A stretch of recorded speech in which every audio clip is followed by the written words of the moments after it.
இரட்டை யானைக்கு வேட்டு. விஜய் கொடியில் உச்சகட்ட குழப்பங்கள். தேர்தல் ஆணையம் என்ன செய்யும்?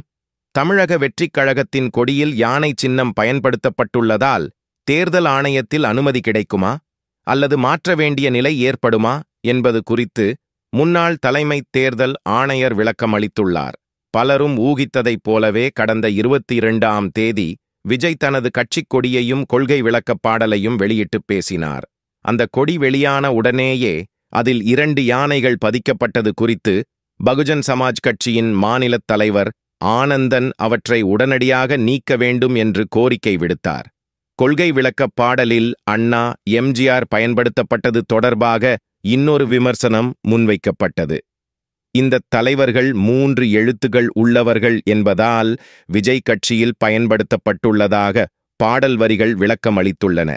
வெறும் 3 எழுத்துகள் மட்டுமே ஒத்துப்போவதால் விஜய் இந்த தலைவர்களை உரிமை கொண்டாட முடியுமா என்பது பலரும் முன்வைக்கும் கேள்வியாக உள்ளது. இந்தியாவில் மொத்தம் 28 மாநிலங்கள் உள்ளதை குறிப்பிடும் வகையில் விஜய் தனது கட்சிக் கொடியில் 28 நட்சத்திரங்களை பச்சை வண்ணத்தில் சேர்த்துள்ளார். மேலும் அதில் உள்ள 5 நட்சத்திரங்கள் மட்டும் வெள்ளை நிறத்தில் உள்ளன. அவை தென் மாநிலங்களை அடையாளப்படுத்தும் விதமாக உள்ளன. இதில் கேள்வி என்னவென்றால், ஆந்திராவை பிரித்து தெலங்கானாவை உருவாக்கியதைப் போல வருங்காலத்தில் புதியதாக ஒரு மாநிலம் இந்தியாவில் உருவாக்கப்படாது என்பதற்கு எந்த உத்தரவாதமும் இல்லை. பீகாரிலிருந்து பிரித்து அப்படித்தான் ஜார்க்கண்ட் வந்தது.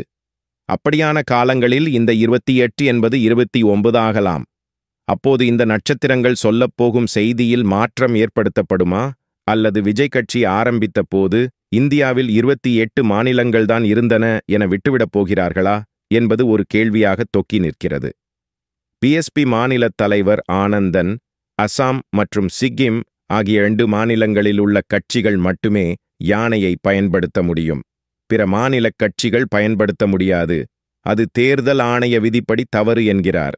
கூடவே விலங்குகளை கட்சிக் கொடியில் பயன்படுத்துவதே தவறானது என்றும் சிலர் சட்டப்பிரிவை மேற்கோள் காட்டி வாதிட்டு வருகிறார்கள்.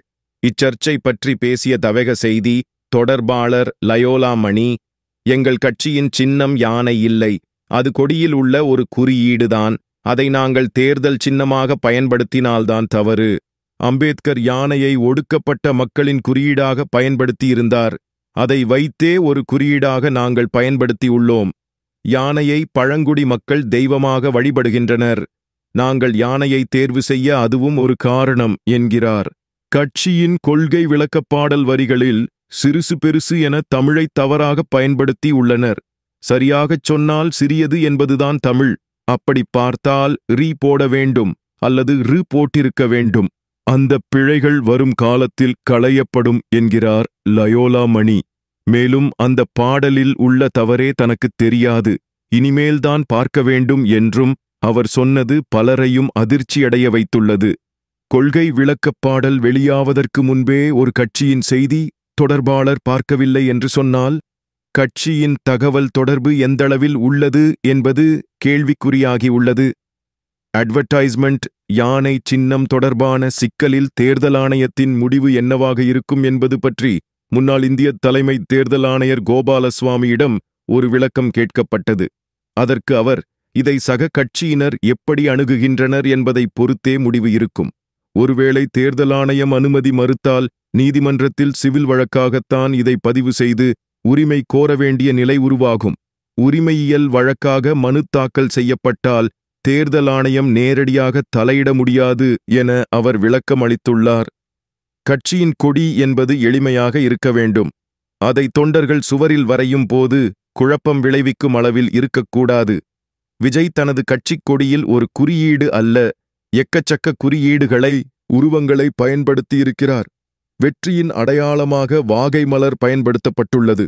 அதை வாகை மலரா, தூங்கு மூஞ்சி மலரா என்கிறார் பாஜகவைச் சேர்ந்த தமிழிசை செளந்தரராஜன். அந்த வாகை மலரை வரைவது கடினம். கூடவே 28 நட்சத்திரங்களை வரைய வேண்டும். அதில் 5ஐ மட்டும் வெள்ளையில் இட வேண்டும், மற்றவை பச்சையில் வைக்க வேண்டும். அவை மட்டும் இல்லாமல் 2 மிகப்பெரிய உருவங்களான யானையை வரைய வேண்டும்.